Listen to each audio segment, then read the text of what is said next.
Hay países enormes que han construido imperios, ciudades que se extienden durante kilómetros y concentran a millones de personas, territorios capaces de ocupar buena parte de un continente. Y luego está el Vaticano, un pequeño espacio situado dentro de la propia ciudad de Roma, que apenas ocupa 44 hectáreas, menos de medio kilómetro cuadrado. Una superficie tan pequeña que andando podemos recorrerla en muy poco tiempo y que convierte a la Ciudad del Vaticano oficialmente en el estado independiente más pequeño del planeta. Su población cabría perfectamente en muchos de esos pueblos pequeños de la denominada España vaciada. De hecho, la mayoría de los que trabajan en el Vaticano ni siquiera viven allí. Entran por la mañana desde Roma y regresan después, cuando terminan su jornada. El Vaticano es un país diminuto, incluso cuando lo medimos en habitantes. Un Estado que tiene sus propias instituciones, sus propias leyes, su propia administración y que dispone de servicios de seguridad, de oficina de correos, de medios de comunicación propios y de matrículas incluso para sus vehículos. También tiene una frontera que podemos cruzar sin darnos cuenta, mientras caminamos por una de las ciudades más grandes y más visitadas de Europa. Pero intentar comprender el Vaticano tan solo mirando un mapa es algo bastante engañoso, porque dentro de esas 44 hectáreas se encuentra la sede de una institución que lleva formando parte de la historia desde mucho antes de que existiesen la mayoría de los países actuales. Una institución que ha visto aparecer y desaparecer todo tipo de imperios y dinastías, que ha sobrevivido a invasiones, a guerras, a revoluciones, que ha coronado emperadores y excomulgado reyes, participado en negociaciones diplomáticas, perseguido herejías o financiado algunas de las mayores obras de arte de toda la historia. El Vaticano es historia. Por sus edificios y por los documentos que hoy permanecen conservados allí, han pasado emperadores como Napoleón y herejes como Galileo Galilei. Y todo eso ha ido dejando un rastro que se dibuja en cartas, en informes, en procesos judiciales, tratados, manuscritos, libros, mapas, registros económicos o correspondencia diplomática que se ha ido acumulando durante generaciones, hasta formar uno de los grandes depósitos documentales de toda la historia occidental. Alrededor de esa enorme cantidad de documentos han crecido toda clase de historias, algunas perfectamente documentadas, pero otras bastante más difíciles de sostener.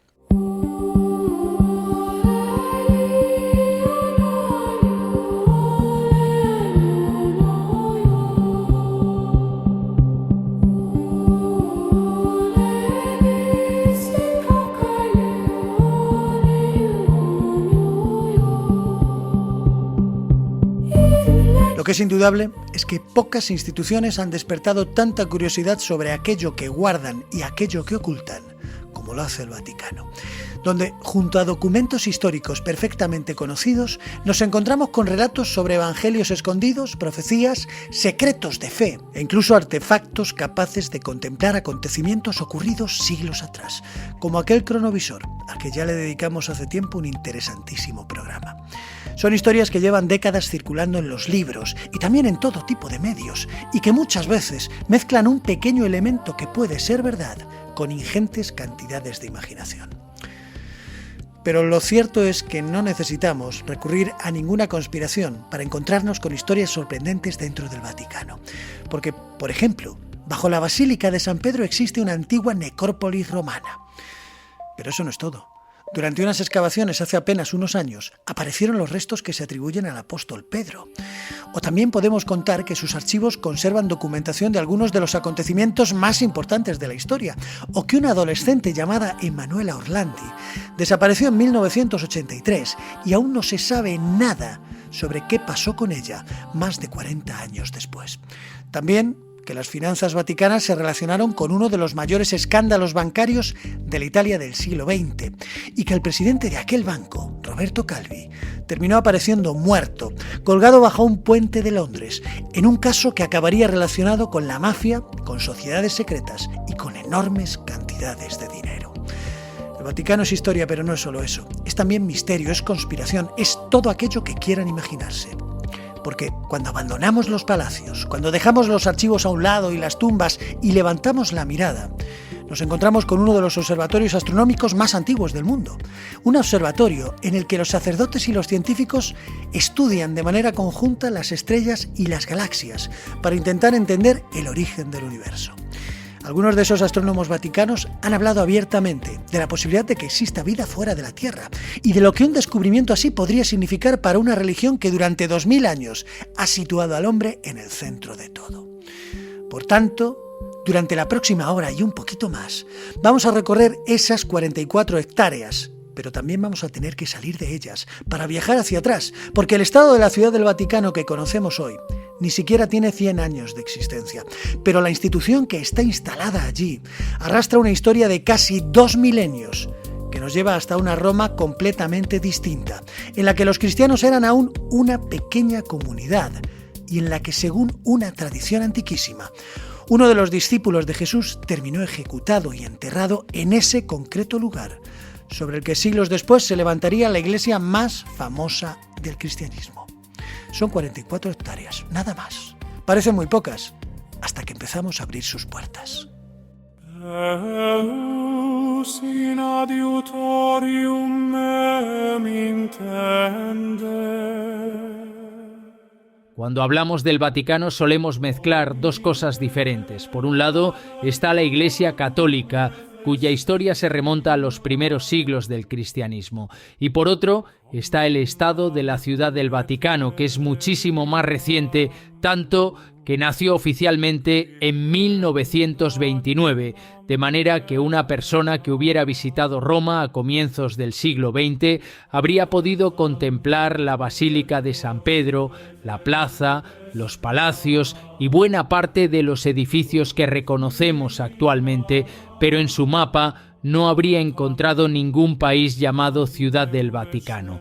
Para entender cómo llegamos hasta 1929, tenemos que retroceder muchos siglos, porque durante buena parte de la Edad Media y de la Edad Moderna, el Papa no fue únicamente el jefe de la Iglesia Católica, también fue un soberano que controlaba una parte considerable de la península italiana, los llamados Estados Pontificios, que fueron cambiando de tamaño y de fronteras con el paso del tiempo, pero que llegaron a extenderse por buena parte del centro de Italia, incluyendo ciudades, campos, fortalezas y una población de millones de personas. El Papa, por tanto, ejercía un poder que no era únicamente religioso.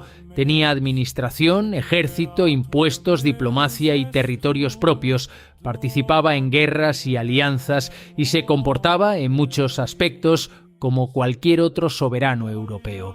Esta situación duró siglos, hasta que durante el XIX comenzó a tomar fuerza el movimiento que pretendía unificar los diferentes reinos y territorios de la península italiana en un único país, un proceso que conocemos como el Risorgimento, la unificación de Italia, y que inevitablemente chocaba con los estados pontificios, porque estaban situados precisamente en el centro de la península. Y Roma era, además, la ciudad que los nacionalistas italianos querían convertir en la capital de la nueva nación.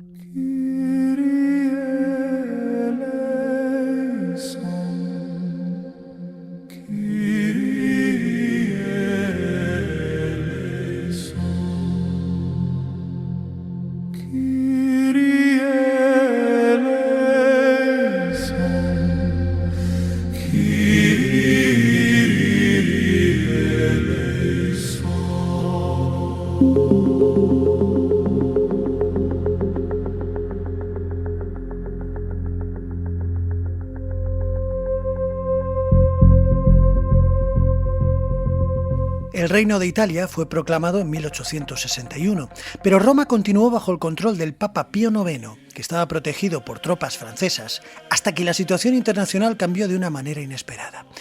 En 1870 comenzó la Guerra Franco-Prusiana, y eso provocó que Napoleón III necesitase a sus soldados y retirase de Roma a las fuerzas francesas que protegían al pontífice.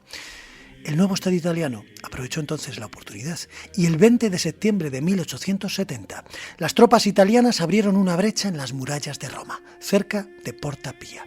Entraron en la ciudad y pusieron fin al poder territorial que los papas habían ejercido durante siglos. Italia, tal como la conocemos hoy, todavía estaba terminando de construirse. Durante siglos había estado dividida en numerosos estados independientes y el movimiento de unificación había ido incorporándolos al nuevo Reino de Italia, de manera que los territorios gobernados por el Papa no eran una región italiana que de pronto se hubiera rebelado contra el resto del país, sino un estado anterior a la propia Italia unificada. A esas alturas, sin embargo, el Papa había perdido ya casi todos sus territorios y conservaba fundamentalmente Roma y sus alrededores, mientras el Reino de Italia reclamaba también esa zona para completar la unificación y convertir Roma en su capital. Pío IX se negaba a entregarla porque consideraba que los estados pontificios eran legítimamente suyos y que además disponer de un territorio independiente garantizaba que el Papa no quedara sometido políticamente a ningún otro estado. Por eso, cuando las tropas italianas entraron en Roma, desde el punto de vista italiano, estaban culminando la unificación nacional, mientras que desde el punto de vista de Pío IX estaban invadiendo y anexionándose por la fuerza el último territorio de los estados pontificios.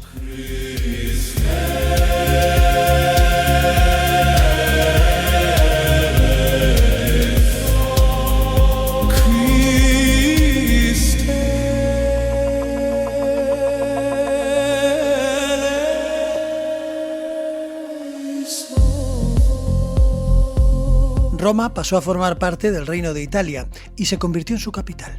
Los estados pontificios desaparecieron y Pío IX rechazó por completo aquella situación, hasta el punto de considerarse a sí mismo un prisionero dentro del Vaticano. Evidentemente no estaba encerrado en una celda, ni había soldados italianos impidiéndole salir. Era una posición política. El Papa se negaba a reconocer aquella anexión. El gobierno italiano intentó apaciguar la situación mediante una ley que garantizase al pontífice una serie de privilegios y libertad para ejercer sus funciones religiosas, pero Pío IX tampoco aceptó. Y no lo hizo, porque pensaba que hacerlo significaba admitir que era el Estado italiano quien tenía autoridad para concederle esos derechos.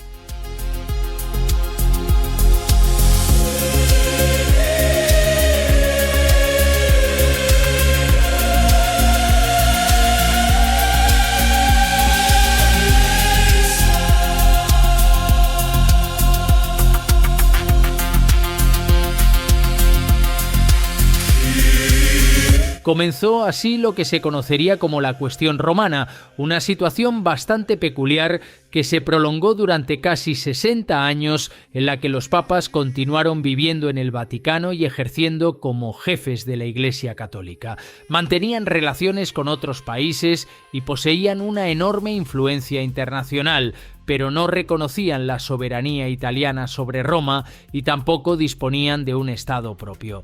Pío IX murió sin aceptar la nueva situación y sus sucesores mantuvieron la misma postura, de manera que durante décadas quedó pendiente una pregunta muy concreta: ¿cuál era exactamente la situación política y territorial del Papa dentro de Italia? Para responder a esa pregunta tenemos que viajar hasta 1929, cuando Italia llevaba varios años siendo gobernada por Benito Mussolini.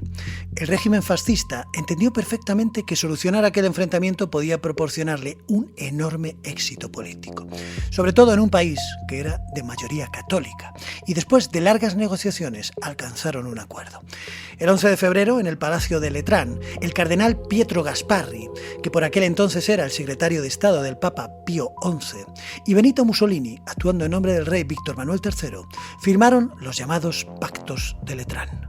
Los Pactos de Letrán resolvían finalmente aquel conflicto iniciado en 1870. La Santa Sede reconocía al Reino de Italia y aceptaba Roma como su capital. Italia reconocía la soberanía de la Santa Sede sobre un pequeño territorio alrededor de la Basílica de San Pedro y nacía oficialmente un nuevo Estado independiente llamado Ciudad del Vaticano. También se regularon las relaciones entre la Iglesia y el Estado italiano y se acordó una compensación económica por la pérdida de los antiguos estados pontificios, de modo que después de haber gobernado durante siglos una extensa franja del centro de Italia, el poder territorial del Papa quedaba reducido a esas aproximadamente 44 hectáreas de las que hablábamos al comienzo. Pero tenemos que dejar claro que la Santa Sede y la Ciudad del Vaticano no son lo mismo. La Santa Sede es la autoridad central de la Iglesia Católica, encabezada por el Papa. Es una institución muchísimo más antigua, pero la Ciudad del Vaticano es el pequeño Estado que se creó en 1929 y que proporciona a esa autoridad su territorio independiente. De hecho, en las relaciones diplomáticas e internacionales, normalmente es la Santa Sede y no el Estado de la Ciudad del Vaticano la que mantiene relaciones con otros países y envía y recibe representantes diplomáticos. Así llegamos a una de esas paradojas históricas que resultan especialmente curiosas. La Iglesia de Roma lleva cerca de 2000 años vinculada a esta ciudad. Los papas gobernaron territorios italianos durante más de un milenio y la Basílica de San Pedro llevaba siglos en pie cuando apareció el país que hoy conocemos como Vaticano, porque el estado más pequeño del mundo es también un estado sorprendentemente joven, nacido en 1929 como solución a un conflicto político. Ahora bien, resolver cómo nació el Estado todavía nos deja algo pendiente, porque los pactos de Letrán explican la existencia de esas 44 hectáreas independientes dentro de Roma, pero no nos explican por qué la sede de la Iglesia acabó precisamente allí, alrededor de una colina situada al otro lado del Tíber, que en tiempos de los primeros cristianos se encontraba en las afueras de la antigua ciudad. Para entenderlo tenemos que retrasar nuestros relojes casi 2000 años, hasta esa época en la que no existían ni el Vaticano ni la Basílica de San Pedro.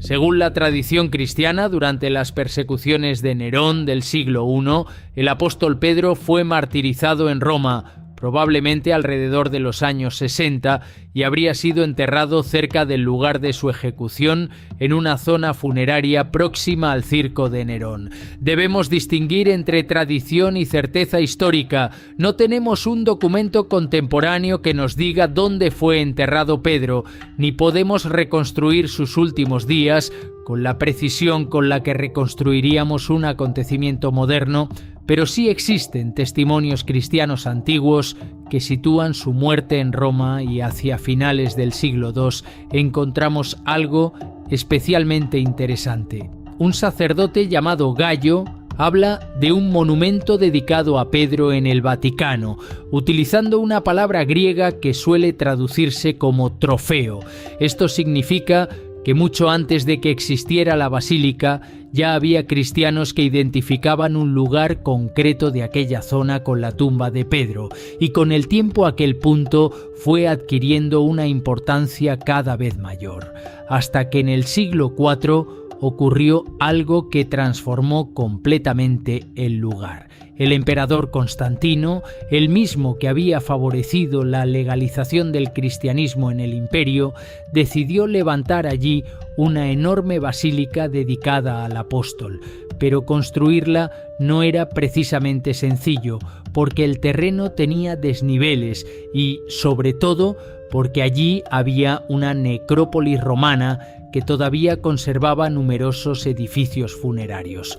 Constantino podría haber elegido un terreno mucho más cómodo, pero la basílica se levantó sobre aquel lugar porque estaba asociado con San Pedro, y aquella decisión les obligó a realizar una obra enorme. Se cortaron partes de algunos mausoleos, se rellenó el terreno con decenas de miles de metros cúbicos de tierra, y la antigua necrópolis se quedó enterrada bajo la nueva construcción. La propia Basílica de San Pedro calcula que fue necesario mover más de 40.000 metros cúbicos de tierra para nivelar la zona. Lo curioso es que aquella enorme obra, que llegó a tapar el cementerio romano, lo que consiguió en realidad fue preservarlo durante los siglos siguientes. La primera basílica de San Pedro permaneció allí durante más de 1000 años, hasta que su deterioro llevó a comienzos del siglo XVI a iniciar la construcción de la basílica actual, otra gigantesca obra en la que intervinieron algunos de los grandes nombres del Renacimiento y del Barroco, entre ellos Bramante, Miguel Ángel, Maderno y Bernini. La nueva iglesia volvió a levantarse esencialmente sobre el mismo lugar. de manera que bajo el edificio actual quedaron los restos de la antigua basílica constantiniana y todavía más abajo aquella necrópolis romana que había quedado sepultada desde el siglo IV. Tenemos, por tanto, una extraordinaria superposición de épocas. Arriba está la gran basílica que hoy podemos contemplar. Debajo de ella están las grutas vaticanas y los restos de la antigua basílica. Y todavía más abajo, entre aproximadamente 3 y 11 metros bajo el pavimento de la nave central, se encuentra la necrópolis romana, que no se trata de una catacumba escapada bajo tierra, ni mucho menos. Se trata de un cementerio que en su día estuvo al aire libre y que tiene calles, sepulturas y auténticos mausoleos. Merece la pena que le echen un vistazo a las fotografías si nunca lo han visto. Es un cementerio completo que fue enterrado por la construcción de Constantino y que durante aproximadamente 1600 años una parte considerable de él permaneció ahí abajo, hasta que en el siglo XX comenzaron esas excavaciones que proporcionaron una sorpresa extraordinaria. Durante los primeros años del pontificado de Pío XII, a partir de 1939, comenzaron exploraciones arqueológicas bajo la basílica en la zona de la llamada Confesión de San Pedro y de las Grutas Vaticanas.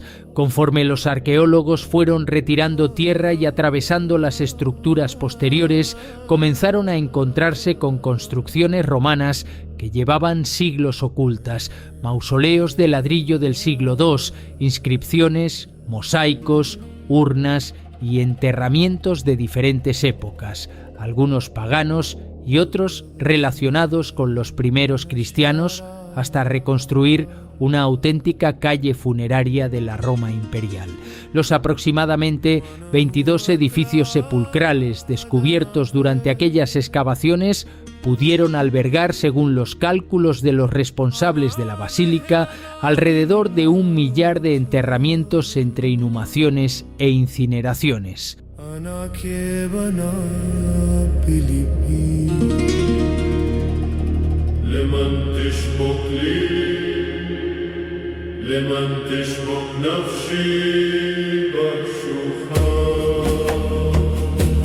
Pero los arqueólogos buscaban algo mucho más concreto, porque si la tradición mantenida durante tantos siglos tenía alguna base histórica, en algún punto de aquella necrópolis debían encontrar el lugar que los primeros cristianos habían identificado con Pedro. Y efectivamente, entre todos aquellos restos apareció una pequeña estructura funeraria del siglo II. Estaba situada prácticamente debajo del altar mayor de la basílica. Estaba formada por 2 nichos, rodeados de unas pequeñas columnas que se levantaban junto a un muro cubierto de yeso rojo. Aquella pequeña estructura fue identificada por los arqueólogos con el llamado Trofeo de Gallo, cuyo nombre procede de un texto conservado por Eusebio de Cesarea, escrito en el siglo IV, en el que cita a un cristiano llamado Gallo, que había vivido en Roma hacia finales del siglo II y comienzos del III. Gallo, en medio de una discusión con otro cristiano llamado Proclo, afirmaba que podía mostrarle los trofeos de los apóstoles Pedro y Pablo, uno en el Vaticano y otro en la Vía Ostiense. Con la palabra griega tropaion, traducida habitualmente como trofeo, parece referirse en este contexto a un monumento o memorial relacionado con el lugar donde habían muerto o estaban enterrados los apóstoles. Gallo, por tanto, no construyó aquel monumento ni necesariamente llegó a verlo levantarse, simplemente dejó uno de los testimonios antiguos que nos indican que hacia finales del siglo II los cristianos de Roma identificaban un lugar concreto del Vaticano con el apóstol Pedro. Cuando las excavaciones del siglo XX encontraron en esa zona una pequeña construcción funeraria que se dató a mediados del siglo II y que estaba formada por 2 pequeños nichos superpuestos, separada por una losa y flanqueados por columnas junto al llamado Muro Rojo, los arqueólogos se dieron cuenta inmediatamente de que probablemente estaban ante el monumento al que se había referido Gallo siglos atrás. De ahí procede precisamente el nombre con el que hoy se suele conocer, el Trofeo de Gallo.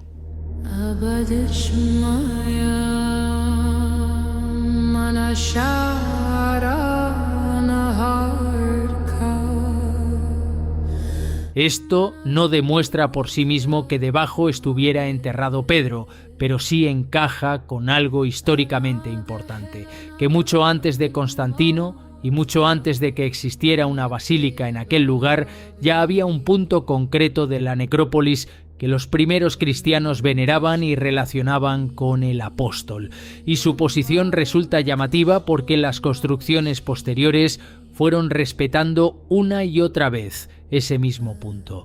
Constantino levantó allí su basílica en el siglo IV y dispuso el monumento dedicado a Pedro, de manera que aquel lugar quedara integrado en el centro del santuario. Posteriormente se sucedieron diferentes altares sobre la misma zona, y en la basílica actual, siguiendo aproximadamente ese mismo eje vertical, encontramos el altar papal, sobre él el enorme baldaquino de Bernini y, todavía mucho más arriba, la cúpula diseñada por Miguel Ángel, de manera que uno de los espacios más monumentales del cristianismo terminó organizado alrededor de un punto que ya era venerado cuando el cristianismo todavía era una religión minoritaria dentro del Imperio Romano.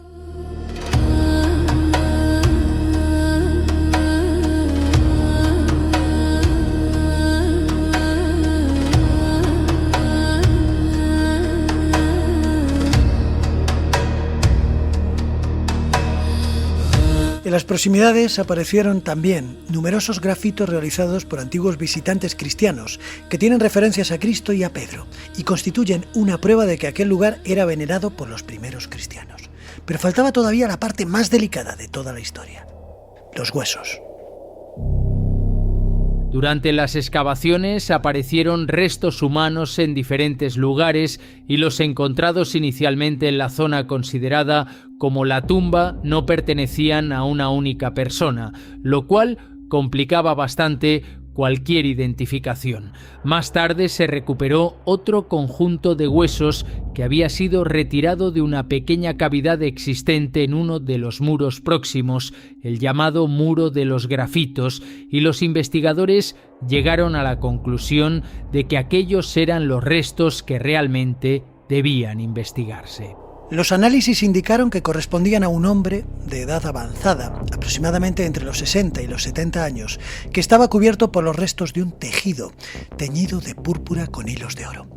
Algo que indicaba claramente que aquellos huesos habían recibido en algún momento un tratamiento bastante especial.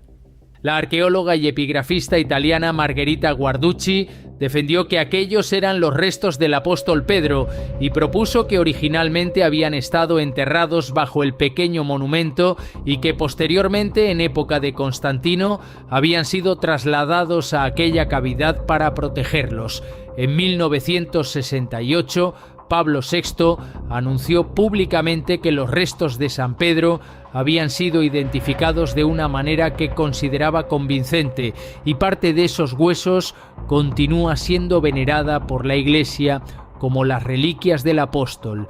De hecho, en 2019, el Papa Francisco entregó 9 pequeños fragmentos al patriarca Bartolomé de Constantinopla como gesto de acercamiento entre las iglesias católica y ortodoxa. Ahora bien, arqueológicamente debemos ser más prudentes, porque ningún análisis científico puede tomar unos huesos de hace 2000 años y demostrar que pertenecieron a Pedro. Ni a Pedro ni a otra persona con nombre y apellidos, porque no tenemos el ADN del apóstol, ni el de nadie de aquella época para poder compararlos. Y aparte de esto, algunos de los arqueólogos que participaron en las excavaciones no aceptan la identificación de Guarducci. Bajo San Pedro existe una necrópolis romana. Eso es indudable. Y también lo es que se trata de un lugar que fue venerado por los cristianos desde una época muy antigua, como la tumba de San Pedro. Sabemos que en el siglo II se construyó un pequeño monumento sobre ese lugar, que Constantino levantó su basílica, respetando ese punto, y que aparecieron restos de un hombre anciano que la Iglesia considera el apóstol. Todo eso es indudable. Pero dar el último paso y afirmar que podemos demostrar científicamente que aquellos huesos son los de San Pedro, supone ir más allá de lo que nos permite la ciencia.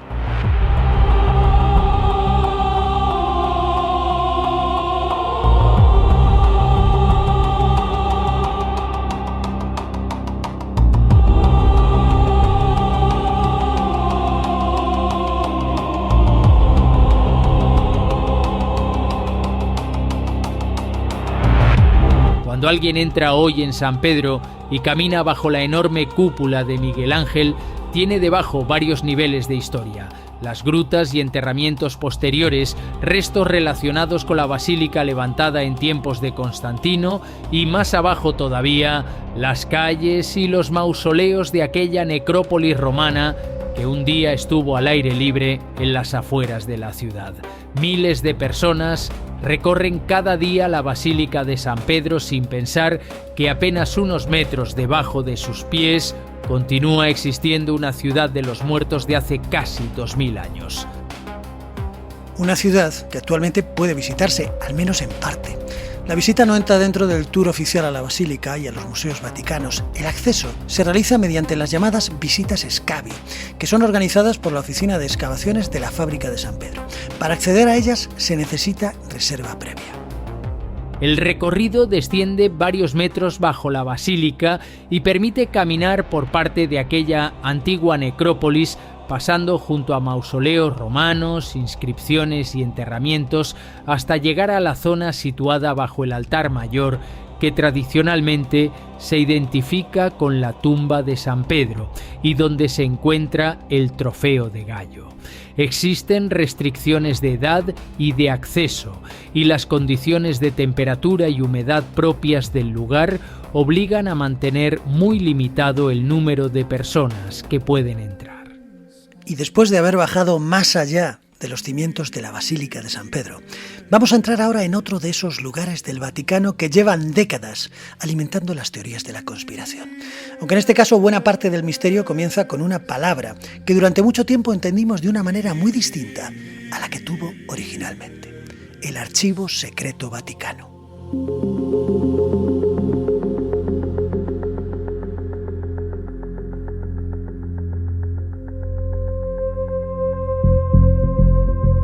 Ese fue efectivamente su nombre oficial durante siglos. No es una denominación inventada por escritores de misterio, pero la palabra secreto no significaba exactamente lo que entendemos hoy.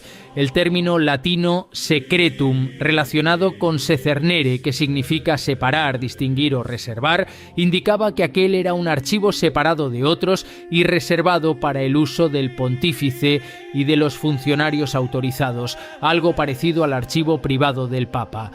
El Archivo Secreto Vaticano se organizó a comienzos del siglo XVII durante el pontificado de Pablo V y desde mediados de aquel siglo comenzó a llamarse Archivum Secretum Vaticanum. Y a nadie le importó. El problema llegó muchos siglos después, cuando la palabra secreto empezó a sugerir otra cosa. Porque escuchar Archivo Secreto Vaticano invita a cualquiera a imaginar puertas cerradas, documentos que la Iglesia lleva siglos ocultando y rincones donde prácticamente puede aparecer cualquier cosa. Por eso aquella interpretación acabó adquiriendo tanta fuerza, que en 2019 el Papa Francisco decidió incluso cambiar oficialmente la denominación y recuperar el nombre de Archivo Apostólico Vaticano. El significado moderno de la palabra secreto había terminado desfigurando el sentido original.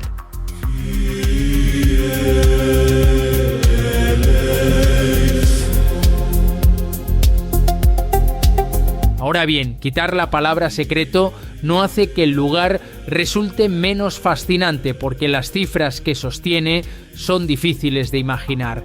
El Archivo Apostólico Vaticano conserva más de 600 fondos documentales, abarca aproximadamente 12 siglos de historia, desde el siglo VIII hasta el XX, y sus documentos ocupan más de 85 kilómetros lineales de estanterías. Si pudiéramos colocar todos esos estantes formando una única línea, podríamos empezar a caminar junto a ellos y recorrer una distancia parecida a la que separa Madrid de Toledo, y todavía nos quedarían varios kilómetros de documentos por delante. Es una biblioteca inmensa, aunque toda su información quepa ahora en un sencillo pendrive.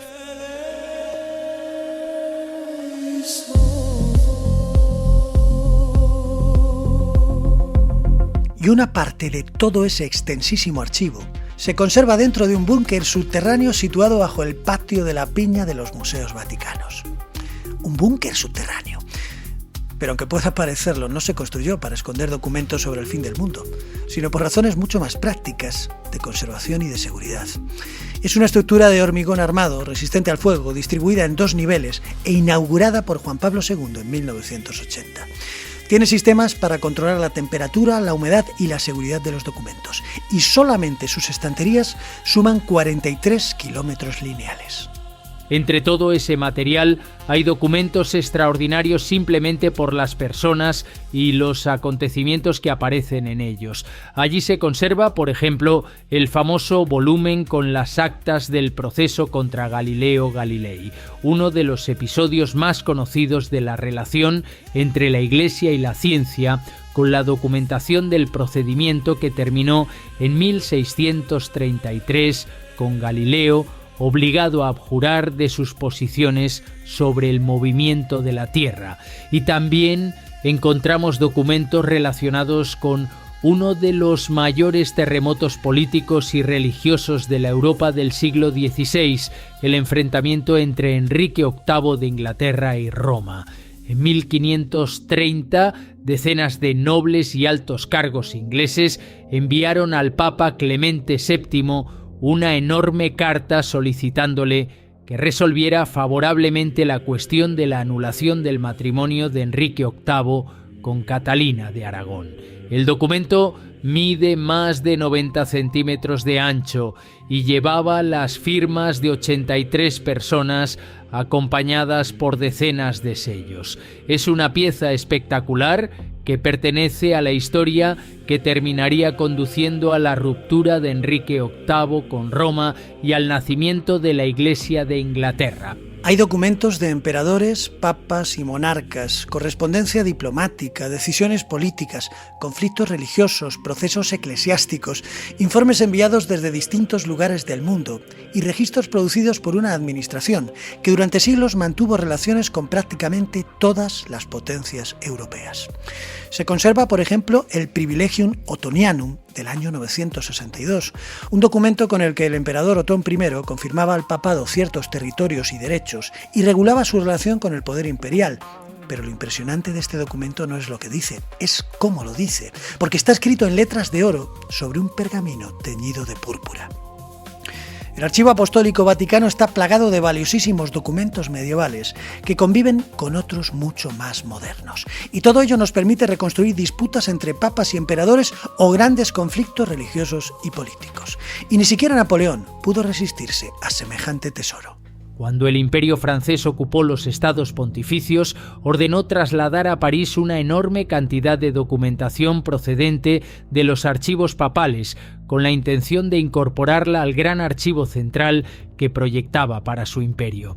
Entre 1810 y los meses siguientes salieron hacia Francia miles de cestas cargadas de documentos, entre ellas incluso los papeles relacionados con el proceso de Galileo, y después de la caída de Napoleón comenzó la complicada tarea de recuperar y devolver a Roma aquel enorme patrimonio documental.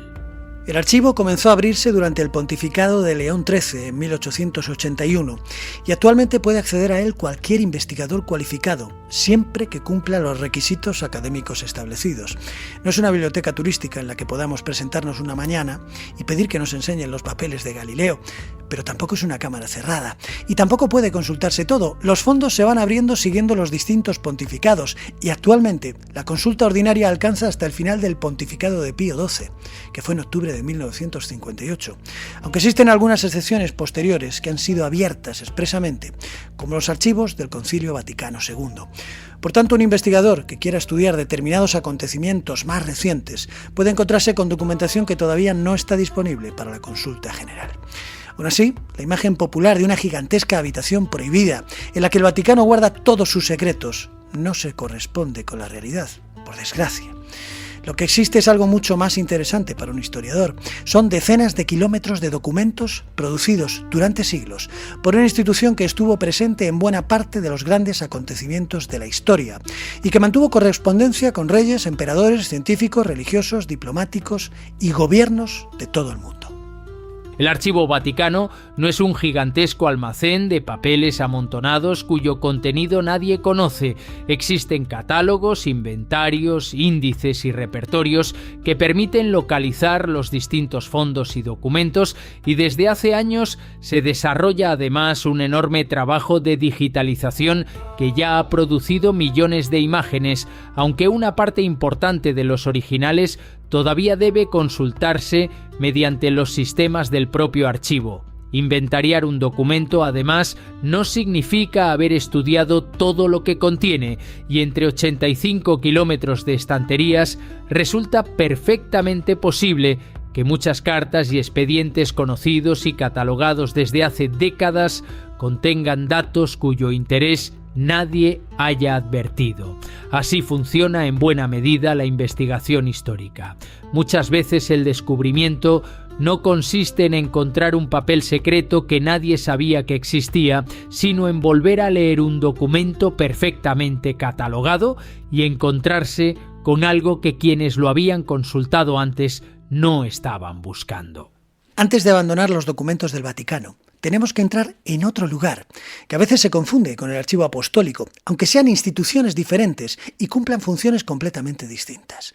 Ese lugar es la Biblioteca Apostólica Vaticana, que se diferencia con el archivo, simplificando bastante, en que este último conserva principalmente la documentación producida o recibida por la Santa Sede a lo largo de su actividad. Y la biblioteca lo que conserva fundamentalmente son libros, son manuscritos, códices y colecciones reunidas durante siglos para su estudio y también para su conservación. Una guarda en buena medida la memoria documental del gobierno de la Iglesia y la otra pertenece a la historia del conocimiento escrito.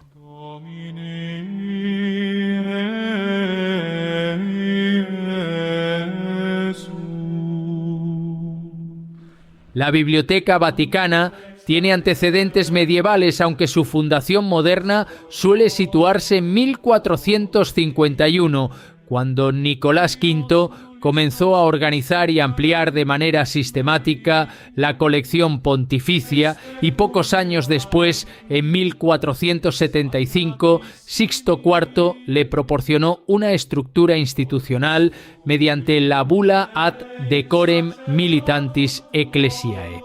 Desde entonces, sus fondos no han dejado de crecer mediante compras, donaciones, adquisiciones de bibliotecas completas y colecciones procedentes de diferentes lugares del mundo, hasta reunir actualmente alrededor de 80.000 manuscritos, además de aproximadamente 1,6 millones de libros impresos, más de 8.000 incunables, centenares de miles de monedas y medallas y enormes colecciones de grabados, dibujos, fotografías y otros materiales.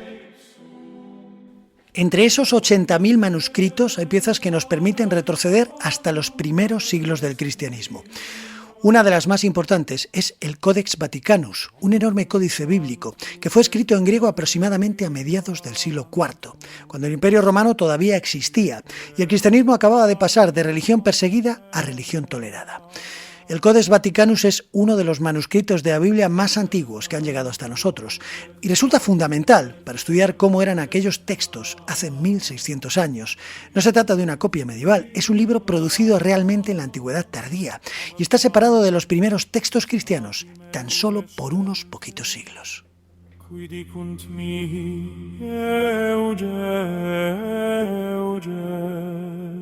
Entre las piezas más curiosas encontramos también el Vergilius Vaticanus, un manuscrito de Virgilio realizado aproximadamente hacia el año 400, o el Rollo de Josué, realizado probablemente en Constantinopla durante el siglo X y formado por una sucesión de pergaminos que alcanza aproximadamente 10 metros de longitud. Estos son solamente 2 ejemplos dentro de una colección gigantesca con manuscritos griegos, latinos, hebreos, árabes, siríacos, persas, etíopes, armenios, chinos o japoneses, además de obras de literatura, medicina, astronomía, filosofía y matemáticas, mapas, partituras, dibujos y toda clase de materiales, de manera que no debemos imaginar la Biblioteca Vaticana como una enorme colección de textos exclusivamente religiosos, porque sus fondos proceden de épocas, culturas y lugares muy diferentes.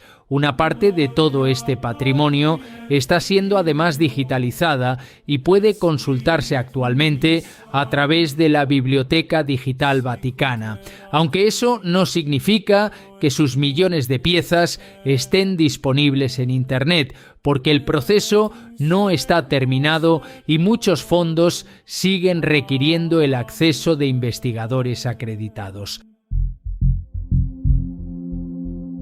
Pero el Vaticano también está relacionado con historias mucho más recientes, que tienen que ver con el misterio y no tienen nada que ver con leyendas o teorías de la conspiración. Son historias de desapariciones, de escándalos financieros, de muertes que todavía tienen muchas preguntas sin responder. Probablemente una de las más impresionantes es la desaparición de Emanuela Orlandi.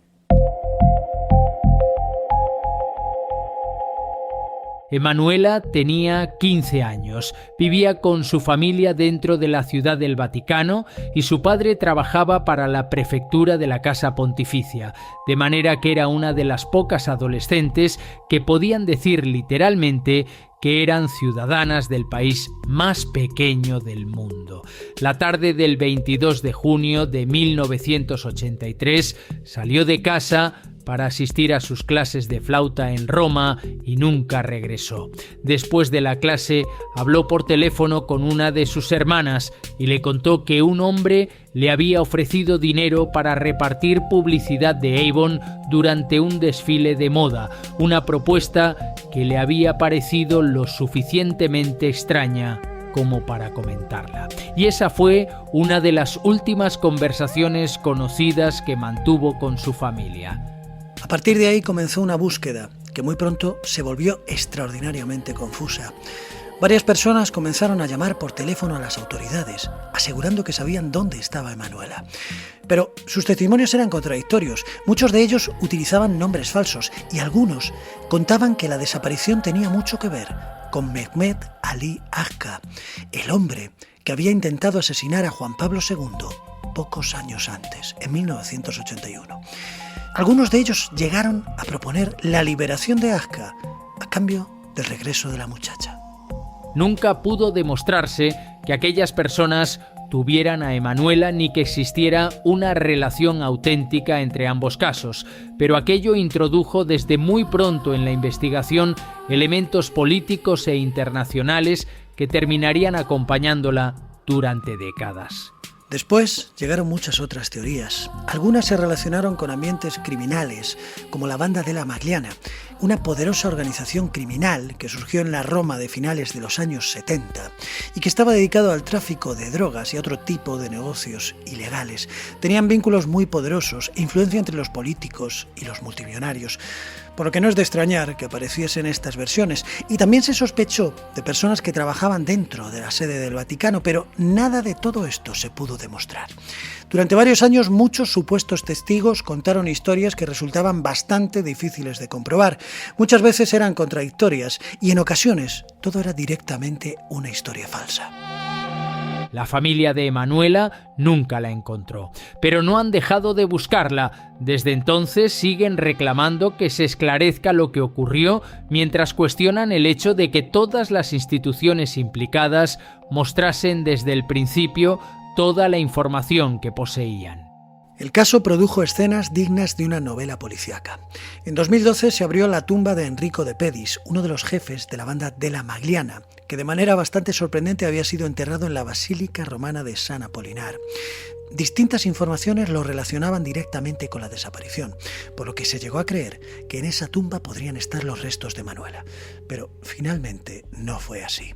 7 años después, en 2019, otra pista condujo hasta el cementerio teutónico, que está dentro del Vaticano. Allí se abrieron 2 tumbas después de que la familia recibiese una llamada anónima que indicaba que tenían que buscar justo en ese lugar.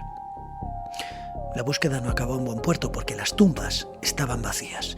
Muy cerca de ellas aparecieron varios osarios con restos humanos, pero los análisis determinaron que eran de individuos que habían muerto mucho antes de la desaparición de Emanuela.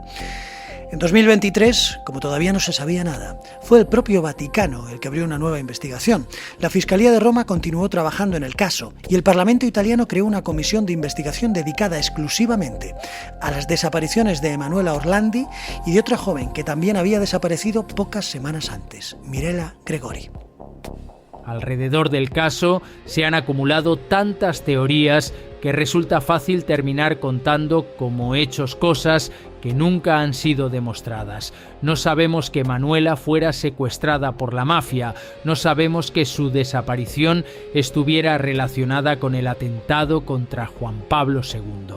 Y tampoco está demostrado que alguien dentro del Vaticano ordenara hacerla desaparecer. Lo que sí sabemos es bastante inquietante por sí solo.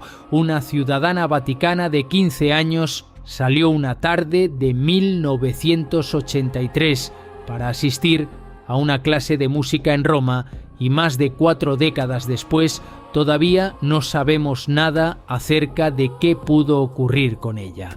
Tan solo un año antes de la desaparición de Emanuela, se relacionó al Vaticano con otro episodio extraordinario que esta vez es mucho más mundano, porque tenía que ver con el dinero. El protagonista se llamaba Roberto Calvi, el flamante presidente del Banco Ambrosiano, uno de los grandes bancos privados de Italia. A Calvi lo llamaban el banquero de Dios, porque tenía una estrecha relación con el Instituto para las Obras de Religión, al que se conoce popularmente como el Banco Vaticano.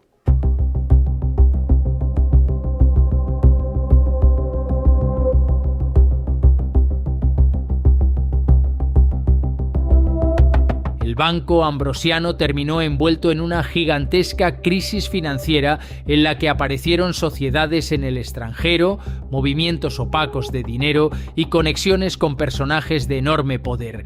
Y alrededor de Calvi encontramos además uno de los nombres más inquietantes de la Italia de aquellos años, la logia masónica clandestina Propaganda Due, dirigida por Licio Gelli y formada por una red de políticos, empresarios, militares, altos funcionarios y miembros de los servicios de inteligencia. Calvi pertenecía a ella y cuando su imperio financiero comenzó a derrumbarse, huyó de Italia utilizando documentación falsa. El 18 de junio de 1982 apareció muerto en Londres, colgado de un andamio bajo el puente de Blackfriars, con ladrillos y piedras en los bolsillos y con una importante cantidad de dinero encima. No me digan que no es una imagen de película de mafiosos. Lo primero que se pensó, no sé si se pensó o que se quería pensar, es que aquello era un suicidio. Pero las investigaciones fueron complicando esa explicación, hasta que la justicia comenzó a tratar el caso como un homicidio.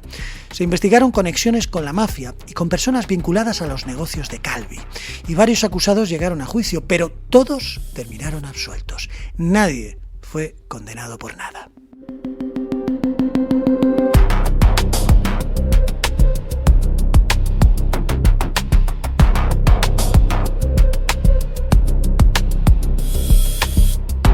Dinero, sociedades internacionales, una logia clandestina, posibles conexiones mafiosas y un banquero encontrado colgado bajo un puente londinense. La muerte de Roberto Calvi forma parte de cualquier recorrido por los episodios más oscuros relacionados con el Vaticano. Mucho más recientemente apareció otro escándalo que nos permitió observar algo que normalmente permanece detrás de los muros. En 2012, durante el pontificado de Benedicto XVI, comenzaron a publicarse documentos privados que procedían del entorno del Papa. Eran cartas e informes internos que hablaban de disputas, de denuncias de corrupción, de problemas financieros y también de enfrentamientos dentro de la administración vaticana. La prensa bautizó aquel escándalo como el Vatileaks y la investigación terminó conduciendo hasta una persona que tenía un acceso extraordinariamente cercano al pontífice. Su propio mayordomo, Paolo Gabriele, que había fotocopiado y entregado documentación al periodista Gianluigi Nucci. Gabriele fue juzgado y fue condenado por el Vaticano, pero posteriormente Benedicto XVI lo indultó. Los documentos filtrados mostraban rivalidades, denuncias internas, intereses enfrentados y luchas de poder dentro de una institución que se autodenomina santa, pero que, al fin y al cabo, está formada por seres humanos. Bien, hasta aquí nos hemos movido entre personas y acontecimientos cuya existencia está documentada. Podemos comprobar que Manuela Orlandi desapareció, que Roberto Calvi apareció muerto bajo el Blackfriars Bridge y que el mayordomo de Benedicto XVI filtró los documentos reservados. Pero a partir de ahora vamos a entrar en un terreno distinto, el de los misterios asociados al Vaticano. Un terreno en el que existen algunas historias para las que las evidencias se vuelven muchísimo más débiles. Y una de las más extraordinarias habla de una máquina que permitía contemplar el pasado. Una máquina a la que, como ya dijimos antes, le dedicamos un programa entero.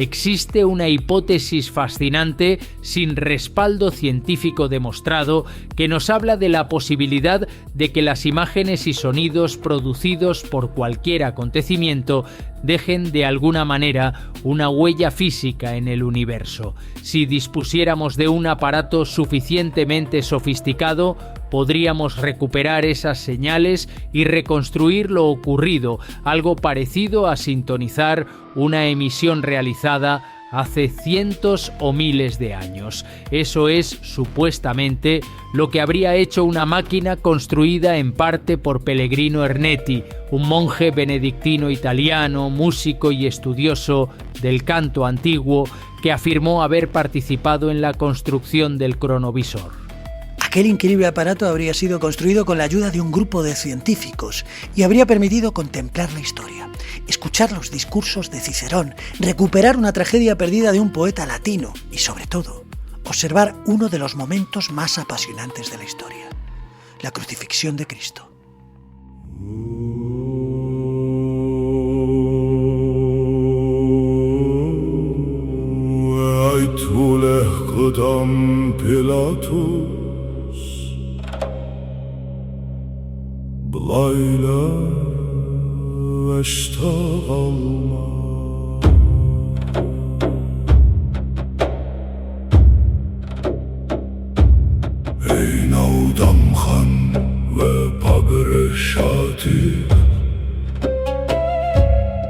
Llegó a circular una fotografía que supuestamente mostraba el rostro de Jesús contemplado mediante el cronovisor, pero aquí la historia comenzó a desmoronarse.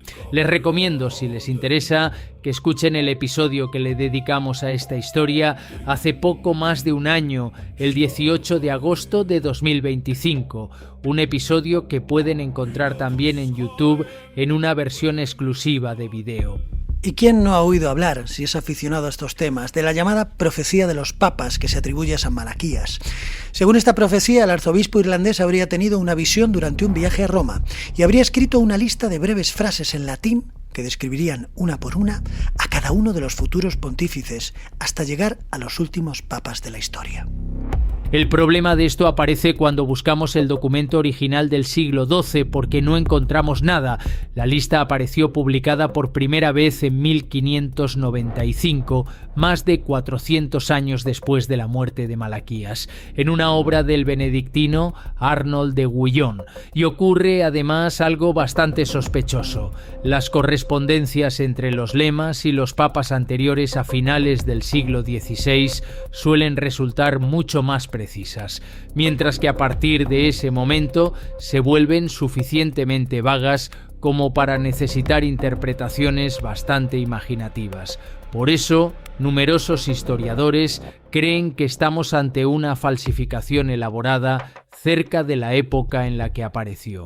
Pero como suele ocurrir, eso no ha impedido en absoluto que la profecía sobreviva durante siglos. Cada nuevo pontífice permite buscar escudos, lugares de nacimiento, nombres familiares o acontecimientos de su pontificado que puedan encajar con alguno de aquellos lemas. Y cuanto más ambiguo es el texto, más posibilidades existen de encontrar una coincidencia después de conocer los hechos. Es muy parecido a lo que pasa con Nostradamus.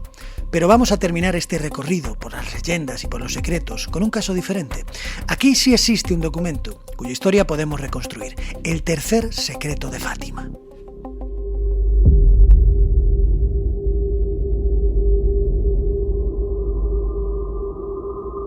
En 1917, 3 niños portugueses, Lucía dos Santos y sus primos Francisco y Jacinta Marto, afirmaron haber presenciado varias apariciones de la Virgen María en Fátima, y de aquellas experiencias surgiría el relato de 3 secretos, o más exactamente, 3 partes de un mismo mensaje. Las 2 primeras fueron conocidas antes, pero la tercera permaneció durante décadas bajo custodia eclesiástica, lo que produjo todo tipo de especulaciones sobre su contenido, desde guerras y catástrofes hasta una gran crisis dentro de la propia Iglesia. Todo fueron dudas hasta que finalmente Juan Pablo II decidió hacerla pública en el año 2000 y el Vaticano difundió el manuscrito de Sor Lucía junto con un comentario teológico preparado por la Congregación para la Doctrina de la Fe. El texto describe una visión simbólica en la que aparece un obispo vestido de blanco que termina siendo atacado junto a otros religiosos y otros fieles. El Vaticano relacionó aquella visión con las persecuciones sufridas por la Iglesia durante el siglo XX, pero sobre todo con el atentado contra Juan Pablo II de 1981, ese que cometió Ali Akka. Pero a pesar de ello, la publicación no acabó con las sospechas, porque durante bastantes años fueron muchas las personas que continuaron diciendo que el Vaticano había ocultado una parte del mensaje, o que directamente aquello que había publicado era completamente falso, y el mensaje real era otro muy distinto. La Santa Sede, como es lógico, lo niega rotundamente. Incluso Benedicto XVI llegó a afirmar en 2016 que aquella publicación estaba completa y que determinadas declaraciones que se le atribuían a él, diciendo lo contrario, eran totalmente falsas. Podríamos continuar acumulando historias semejantes, porque 2000 años de cristianismo y siglos de poder político han producido un material increíblemente amplio y suficiente para llenar muchos programas, pero nosotros vamos a abandonar ahora los archivos, vamos a irnos más allá de las desapariciones, de los banqueros muertos y de las máquinas capaces de contemplar el pasado, para dirigirnos hacia otro lugar, que también tiene una larga historia dentro del Vaticano. Y para ello tenemos que mirar hacia arriba, porque hay una faceta de la Santa Sede que encaja perfectamente con el lugar al que queremos llegar, algo que no se conoce demasiado, y es que el Vaticano tiene su propia plantilla de astrónomos y también su propio observatorio astronómico. Su historia además se remonta hasta 1582, cuando Gregorio XIII impulsó la reforma del calendario juliano, que terminaría dando lugar al calendario gregoriano que hoy utilizamos todos. Una reforma para la que fue necesario recurrir a matemáticos y astrónomos. Durante los siglos siguientes existieron distintos observatorios pontificios y en el XIX destacó especialmente el jesuita Angelo Secchi, uno de los pioneros en clasificar las estrellas mediante el análisis de sus espectros y una figura fundamental en los comienzos de la astrofísica moderna. El Observatorio Vaticano actual fue refundado oficialmente por León XIII en 1891, entre otras razones para mostrar públicamente que la Iglesia no consideraba incompatible la fe con la investigación científica. Los primeros telescopios se instalaron directamente en el propio Vaticano, detrás de San Pedro, pero Roma fue creciendo, apareció la iluminación eléctrica y también ese enemigo que conocen perfectamente todos los aficionados a la astronomía: la contaminación lumínica. Esta fue la culpable de que en 1935 el observatorio se trasladase a Castel Gandolfo, la residencia de verano de los papas. Pero décadas después, las luces también alcanzaron aquella zona y al final las observaciones tuvieron que acabar por trasladarse a un lugar bastante más apropiado y también más alejado de Roma, las montañas de Arizona de Estados Unidos.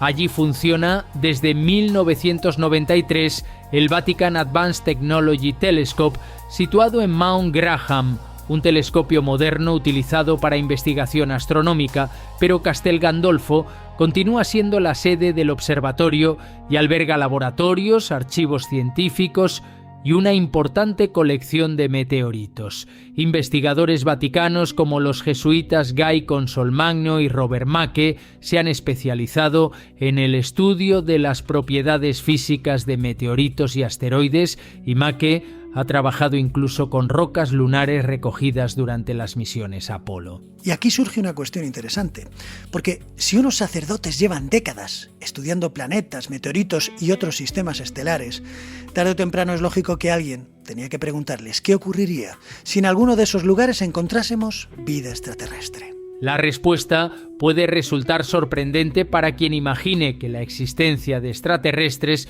supondría automáticamente un problema para la Iglesia Católica, porque los astrónomos vaticanos han hablado de esa posibilidad con bastante naturalidad.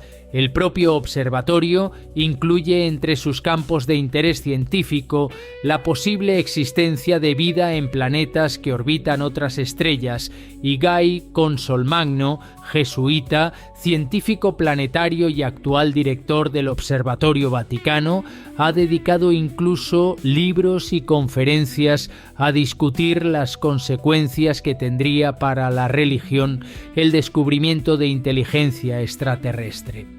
Uno de esos libros lleva un título difícil de mejorar. ¿Bautizarías a un extraterrestre? Según Consolmagno, encontrar vida fuera de la Tierra no demostraría que el cristianismo es falso. Si Dios es creador de todo el universo, no existe una razón teológica por la que la vida tenga que aparecer exclusivamente en nuestro planeta. Otra cosa sería descubrir una civilización inteligente y comenzar a plantear preguntas para las que la teología cristiana nunca ha necesitado una respuesta práctica. Como por ejemplo si esos seres serían también criaturas de Dios, si compartirían de alguna manera aquello que el cristianismo denomina el pecado original, si necesitarían redención, si la encarnación de Cristo en la tierra tendría alguna relación con ellos, o si habría podido existir una historia religiosa completamente distinta en otro planeta. Nombres distintos para un mismo Dios, tal vez. Consolmagno ha tratado algunas de estas cuestiones, pero evidentemente, mientras no conozcamos ninguna civilización extraterrestre, tan solo estamos hablando de posibilidades hipotéticas. Esa apertura del Vaticano hacia la posibilidad de que exista vida en otros lugares del universo ha terminado mezclándose muchas veces con una cuestión bastante diferente, la del fenómeno ovni, porque alrededor de la Santa Sede circulan desde hace décadas historias sobre encuentros extraordinarios, declaraciones de religiosos, supuestos conocimientos reservados y una iglesia que sabría mucho más de lo que reconoce públicamente. El problema es que cuando empezamos a seguir esas historias encontramos materiales muy diferentes mezclados entre sí, desde declaraciones perfectamente documentadas de sacerdotes y astrónomos hasta testimonios cuya procedencia resulta difícil de reconstruir, noticias que fueron creciendo al pasar de un medio a otro e interpretaciones posteriores que terminaron atribuyendo al Vaticano posiciones que nunca había defendido oficialmente. Nosotros vamos a detenernos ahí. Hoy hemos descendido bajo la Basílica de San Pedro. Hemos recorrido sus archivos y su biblioteca. Hemos pasado por desapariciones, por escándalos, por leyendas y finalmente hemos levantado la mirada hacia el cielo hasta llegar a una última pregunta que nos conduce directamente al territorio de la ufología. ¿Qué relación ha tenido el Vaticano con el fenómeno ovni? Estamos en el territorio de nuestro compañero Francisco Javier Losada. Por eso a partir de aquí dejo de ser yo quien les habla, para darle paso a él, porque es, como todos saben, por lo menos los que ya nos siguen desde hace tiempo, experto en ufología y creador del podcast Omnis Mundi. Desde su despacho en el centro de Barcelona, hoy va a abrir su cajón de los expedientes X para contarnos lo que sabe sobre los ovnis y el Vaticano.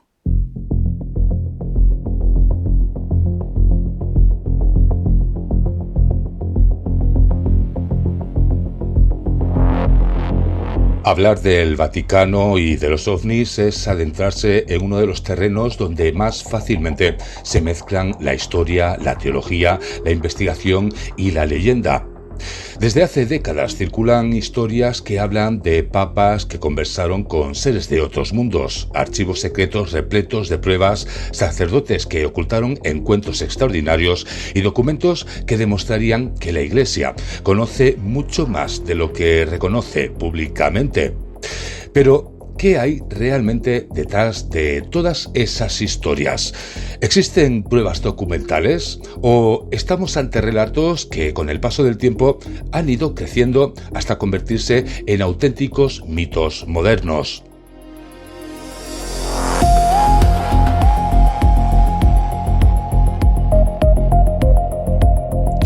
Hoy no pretendemos demostrar que los extraterrestres existen ni afirmar lo contrario.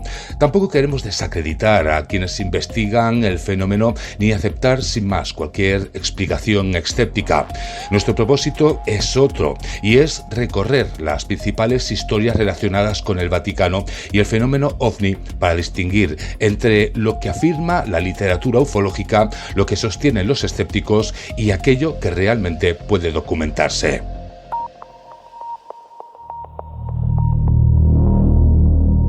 Comenzamos con el caso más conocido de todos, el supuesto encuentro del Papa Juan XXIII con un extraño visitante. Según la versión más difundida por numerosos libros y revistas de ufología, el episodio ocurrió durante el verano del año 1961 en los jardines de Castel Gandolfo. Juan XXIII paseaba acompañado por su secretario personal, Monseñor Loris Francesco Capovilla, cuando ambos observaron descender un objeto luminoso.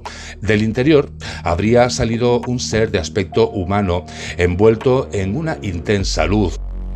El Papa pediría a Capovilla que permaneciese atrás y, según esta historia, conversó durante unos 15 minutos con aquel misterioso visitante. Al regresar, habría pronunciado una frase que terminó haciéndose célebre: los hijos de Dios están en todas partes, aunque a veces nos cuesta reconocer a nuestros propios hermanos. Durante años este relato fue reproducido por revistas especializadas, documentales y numerosos autores dedicados al fenómeno OVNI. Cada nueva publicación añadía detalles, la forma del objeto, el aspecto del visitante o incluso fragmentos de una conversación que nunca aparecieron en las primeras versiones. Sin embargo, cuando se revisa lo que sería la documentación histórica, acaban surgiendo varias dudas. Y es que el supuesto encuentro habría ocurrido en el año 1961, pero durante más de 20 años no aparece ninguna referencia pública. No figura en los diarios conocidos de Juan XXIII, ni en documentos publicados por el Vaticano, ni en entrevistas de Loris Capovilla. La historia comienza a difundirse realmente en una fecha en concreto. Sería el 23 de julio del año 1985, cuando el tabloide británico The Sun publica un artículo atribuyendo el relato de Capovilla a partir de ese momento. Bien, pues sería la noticia que sería reproducida por revistas ufológicas de distintos países, donde poco a poco se acabarían incorporando también nuevos elementos. Entonces, ¿qué sabemos realmente? Sabemos que Capovilla fue durante décadas uno de los colaboradores más cercanos de Juan XXIII. Sabemos que concedió numerosas entrevistas y participó en otras biografías sobre lo que sería el pontífice, pero no existe una entrevista grabada, un documento firmado o un escrito suyo donde confirme expresamente aquel encuentro. Ahora bien, tampoco existe una prueba que permita afirmar que el episodio nunca llegó a ocurrir. La ausencia de documentación no demuestra la falsedad del relato, simplemente impide aceptarlo como un hecho histórico probado. Esa diferencia, al final, es la fundamental. Pero dejando de lado esta parte, vamos al siguiente. Y nuestro siguiente protagonista sí que habló públicamente del fenómeno OVNI. Se trata del Monseñor Corrado Balducci. Sacerdote, teólogo, demonólogo y miembro de la Curia Romana. Comenzó a aparecer con frecuencia en la televisión italiana durante la década de 1990, hablando sobre la posibilidad de vida extraterrestre. La prensa ufológica interpretó rápidamente aquellas intervenciones como una confirmación oficial del Vaticano. Algunos titulares llegaron a afirmar que el Vaticano reconoce a los extraterrestres o que Balducci conocía documentos secretos sobre visitas de seres no humanos. Pero si escuchamos sus entrevistas completas, comprobamos que nunca afirmó nada semejante. Balducci jamás dijo haber visto un ovni, nunca aseguró haber mantenido contacto con seres extraterrestres y tampoco declaró conocer archivos secretos ocultados por la Santa Sede. ¿Qué es lo que realmente sabemos? Que defendía que el universo era demasiado inmenso para asegurar que la Tierra fuera el único lugar habitado y que si existían otras inteligencias también formarían parte de la creación de Dios. Añadía además que muchos testimonios de avistamientos merecían ser estudiados con seriedad y sin burlas. No estaba confirmando la hipótesis extraterrestre, sino que estaba defendiendo que investigar el fenómeno no era compatible con lo que era la fe cristiana. Otro episodio muy conocido llegó en el año 2008. Ese año, el jesuita José Gabriel Funes, entonces director del Observatorio Vaticano, concedió una entrevista al Observatore Romano. El titular decía: "El extraterrestre es mi hermano". Esta frase recorrería el mundo en muy pocas horas. Muchos medios resumieron la noticia afirmando que el Vaticano admitía la existencia de extraterrestres. Sin embargo, quien lee la entrevista completa descubre algo completamente diferente. Funes nunca dijo haber encontrado pruebas de vida extraterrestre, nunca hablaría de platillos volantes ni de visitas a la Tierra. Su reflexión era puramente científica y teológica.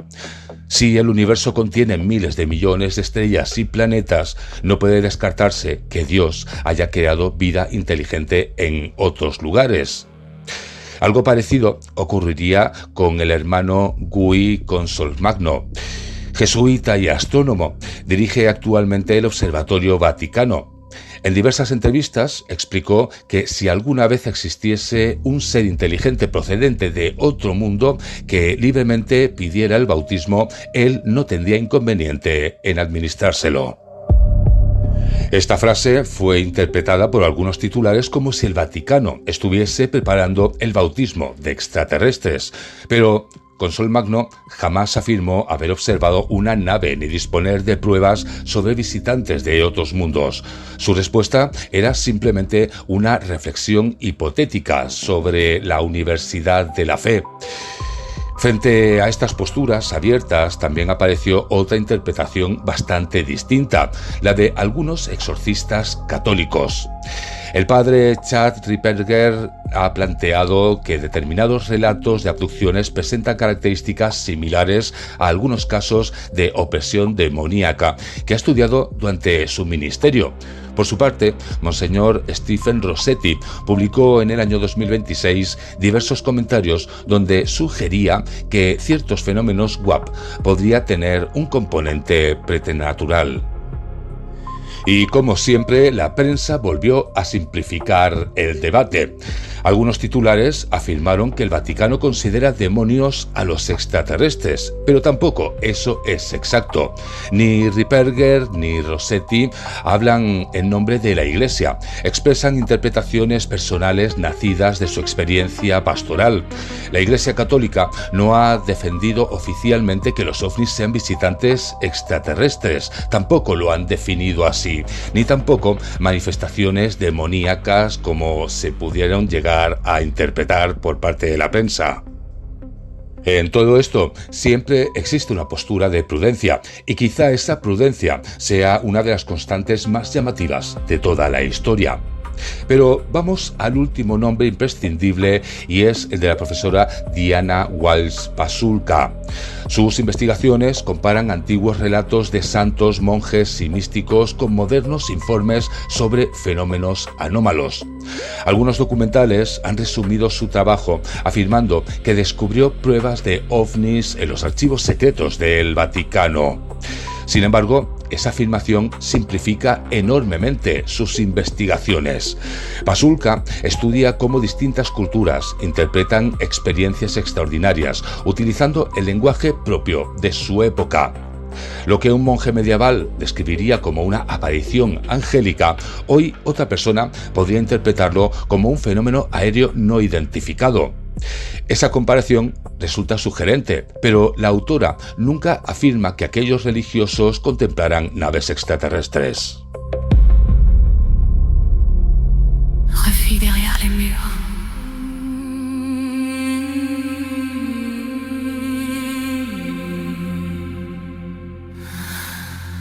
Rome respire encore. Mais personne ne répond.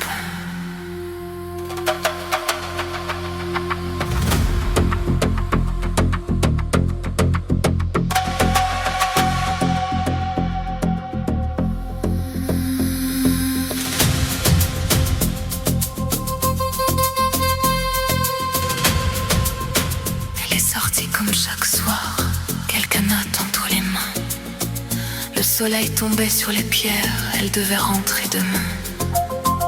Les cloches comptaient les heures, les fenêtres perdaient leur lumière. Quelqu'un attendait à la maison, quelqu'un regardait l'escalier. 1 heure, puis 2, puis toute une nuit. Et son prénom est devenu un bruit.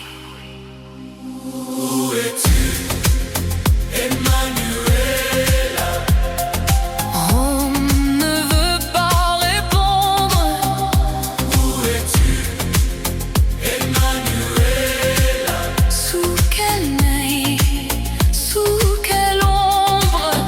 Les années passent sur les murs, les visages deviennent poussière, mais ton nom revient toujours. Emmanuela.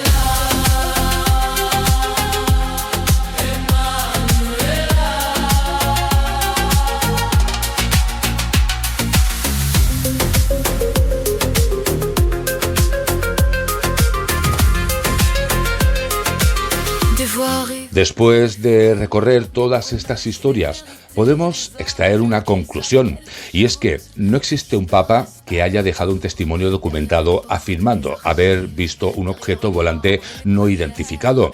No existe un documento oficial del Vaticano reconociendo visitas extraterrestres, pero tampoco puede afirmarse que la Iglesia haya rechazado sistemáticamente la posibilidad de vida inteligente fuera de la Tierra. Lo que encontramos son científicos abiertos a esa posibilidad, teólogos que consideran compatible esa idea con la doctrina cristiana, exorcistas que ofrecen interpretaciones espirituales e investigadores que analizan el fenómeno desde la historia de las religiones. Quizá la verdadera lección sea precisamente esa: el misterio continúa abierto, y para acercarnos a él debemos aplicar el mismo criterio a todas las hipótesis. Las afirmaciones extraordinarias necesitan pruebas, pero las explicaciones escépticas también deben sostenerse sobre evidencias. Solo distinguiendo entre rumores, interpretaciones y hechos documentados podemos avanzar hacia una comprensión más rigurosa de uno de los debates más fascinantes de nuestro tiempo. Les cloches continuent.